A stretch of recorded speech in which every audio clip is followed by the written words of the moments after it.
Hello my dear viewers, welcome back to my channel. So ఈరోజు special వచ్చేసి మా ఇంటి పెంట, అదే వంట.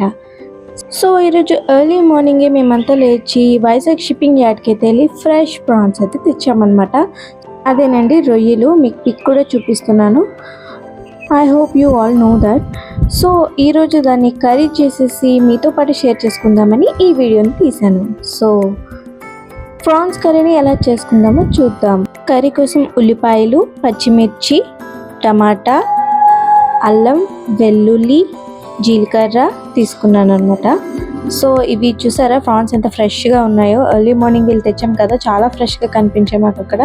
సో వీటిని ఎలా క్లీన్ చేయాలో కూడా చూపిస్తాను చూడండి. ఫస్ట్ అయితే పైన ఇలా తల్లన్ని తీసేసి అక్కడ ఉన్న చెత్తని కూడా క్లీన్ చేసేసేయండి.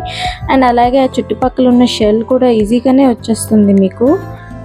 మంచిగా నెయిల్తో జస్ట్ ఇలా లాగేస్తే చాలు వచ్చేస్తుంది అనమాట. చూడండి ఎలా తీయాలో కూడా చూపిస్తున్నాను.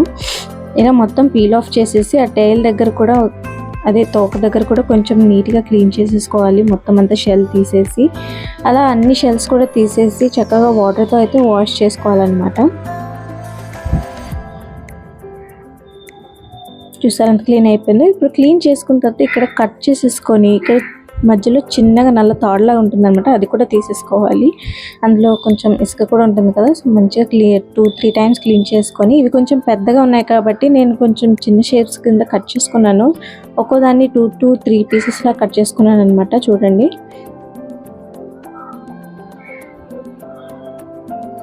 ఫైనలీ ఇలా అన్నీ కట్ చేసుకొని కొంచెం పసుపు వేసుకొని బాగా కలిపేసుకున్నాను అనమాట. అది పసుపు అంతా బాగా పట్టేదాకా కలుపుకొని పక్కన పెట్టేసుకుంటాను. అలా చేయడం వల్ల ఏంటంటే పచ్చి వాసన అనేది పోతుంది. రొయ్యలు అంటే చేప అంటేనే కొంచెం నీచు స్మెల్ వస్తుంది కదా, సో అదైతే రాదు. అండ్ నేను అలా పక్కన పెట్టేసుకున్నాక నేను మిక్సీలో పేస్ట్ అయితే రెడీ చేసేసుకుంటున్నాను. దానికోసం ఫస్ట్ కొంచెం జీలకర్ర అండ్ అలాగే పచ్చి ఉల్లిపాయలు, ఇంకా వెల్లుల్లి, అల్లం, పచ్చిమిర్చి, అలాగే కొంచెం వాటర్ కూడా వేసుకొని మిక్సీ గ్రైండ్ చేసేసుకున్నాను అనమాట. సో ఇలా పేస్ట్ చేసుకొని పక్కన పెట్టేసుకోవాలి. అలాగే కడాయి పెట్టేసి కొద్దిగా ఆయిల్ వేసేసుకొని, ఆయిల్ వేడయ్యాక రొయ్యలు వేసుకొని కొంచెం ఫ్రై చేసుకోవాలి. సరే ఒక్కో పీస్ ఇలా వేసుకుంటున్నాను. ఇందాక పసుపులో నానబెట్టాం కదా అవి. ఇలా ఫ్రై చేసుకుంటూ మధ్య మధ్యలో కలుపుకుంటూ ఉండాలండి, లేకపోతే అంటేస్తాయి అన్నమాట. సో అలా ఫ్రై అయిపోయాయి. చూసారా ఎంత బాగా ఫ్రై అయిపోయాయో. వాటిని ఇలా ప్లేట్లో తీసుకొని పక్కన పెట్టేసుకోవాలి. సో అదే కడాయిలో కొద్దిగా ఆనియన్ వేసేసి అలాగే పచ్చిమిర్చి కూడా వేసి కొద్దిగా కలుపుకోండి. కొంచెం గోల్డెన్ కలర్ వచ్చిన టైంకి ఇందాక మనం గ్రైండ్ చేసి పెట్టుకున్న పేస్ట్ని అయితే వేసుకున్నాను అనమాట. పేస్ట్ని వేసి బాగా కలుపుకొని కొద్దిసేపు పచ్చివాసన పోయేదాకా మగ్గించాలి. ఆ తర్వాత కరివేపాకు వేసుకొని మళ్ళీ బాగా కలుపుకోవాలన్నమాట. అండ్ ఇది కొంచెం మగ్గిన తర్వాత టమాటాలు వేసుకోవాలి.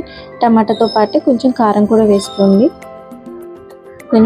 మేము కొంచెం నార్మల్గానే తింటాం కారం, సో చిన్న స్పూన్ కాబట్టి నేను 1.5 స్పూన్ వేసుకున్నాను. మీరు ఇంకా కావాలనుకుంటే కొంచెం వేసుకోవచ్చు. సో అలా కాసేపు మూత పెట్టి మగ్గించుకోవాలి. చూసారా కొంచెం దగ్గరకు అయింది కదా, అలా మధ్య మధ్యలో కలుపుకుంటూ ఉండాలంటే, లేకపోతే పేస్ట్ కూడా అంటేస్తుంది. అలా కలుపుకున్నాక ఇలా వేగించిన రొయ్యలు వేసేసి కొంచెం బాగా మసాలా అంతా దానికి పట్టేలా కలుపుకొని కొద్దిగా వాటర్ వేసేసి మళ్ళీ మూత పెట్టేసి కాసేపు ఉడికించుకోవాలి. మధ్య మధ్యలో కలుపుకుంటూ ఉండాలండి. అలాగే కొంచెం సాల్ట్ కూడా యాడ్ చేసుకోండి. సాల్ట్ యాడ్ చేసుకున్న తర్వాత మళ్ళీ కొద్దిసేపు కలపండి. దాని తర్వాత గరం మసాలా 1 స్పూన్ వేసుకోండి. అలాగే దాంతోపాటు 1 స్పూన్ చికెన్ మసాలా కూడా వేసుకొని బాగా కలుపుకోవాలి. ఇలా కాసేపు మగ్గించిన తర్వాత కర్రీ అయితే రెడీ అయిపోయింది. That's all for today guys. ఈ కర్రీ మీకు నచ్చిందని అనుకుంటున్నాను. సో మీరు కూడా ట్రై చేసి ఎలా వచ్చిందో కామెంట్ సెక్షన్లో చెప్పేయండి. అలాగే మా వీడియో మీకు నచ్చినట్టయితే లైక్, షేర్ అండ్ కామెంట్ చేయండి. అలాగే మా ఛానల్ని సబ్స్క్రైబ్ చేసుకోవడం మాత్రం మర్చిపోకండి.